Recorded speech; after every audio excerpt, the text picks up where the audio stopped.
സോഫി അവൻ കാർ തരാത്തോണ്ടല്ലേ സോഫി? ഇല്ലേ നിന്നെ കാണാൻ വരുമെന്ന് നിനക്കറിയാല്ലേ. അന്ന് നീ വരണ്ടാന്ന് പറഞ്ഞിട്ടായാലും രാത്രി മതിലടി അങ്ങ് വന്നില്ലേ.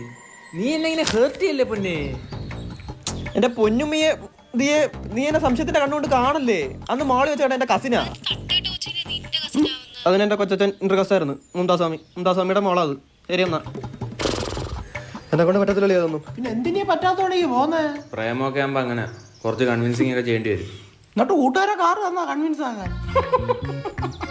നീയൊക്കെ ഇങ്ങനെ കൺവിൻസ് ചെയ്തതാണോ? എന്നാ കണ്ടുപിടി. കാശിന് കാശുണ്ട്, കാറിന് കാറുണ്ട്. എനിക്ക് ആരെയും കൺവിൻസ് ചെയ്യേണ്ട കാര്യമില്ല. നീയൊക്കെ എങ്ങനെ അവള് കഴിച്ചോ ഒഴിച്ചോ എന്ന് നോക്കിയാണ്. എനിക്ക് പ്രകൃതിയൊക്കെ ഉണ്ട്. അതുകൊണ്ട് ആരുടെ വേണേലും എപ്പം വേണേലും നടക്കാം. കപ്പലണ്ടി ഇറങ്ങി ഞാൻ പോയി വാങ്ങിച്ചോണ്ട് വരാം.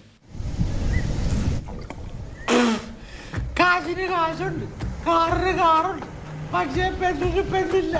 ഇന്ന് രാത്രിക്കുള്ള ഒരു പെണ്ണിനെ സെറ്റാക്കിയില്ലെങ്കിൽ ഞാൻ പുഷ്പകുമാറിന്റെ മകനല്ല. രമ്യ, ഇന്നെങ്കിലും നീ എൻ്റെ അടുത്ത് ഇഷ്ടമെന്ന് പറയണം. 2 കൊല്ലമായിട്ട് അതിന്റെ പുറകെ അടക്ക. നിനക്ക് വാങ്ങിച്ചേരാത്ത സാധനങ്ങളും ഇല്ല. നിന്റെ അച്ഛൻ നോക്കുമോ നിന്നെ ഇതേപോലെ? ഇന്നെങ്കിലും നീ പറയണം.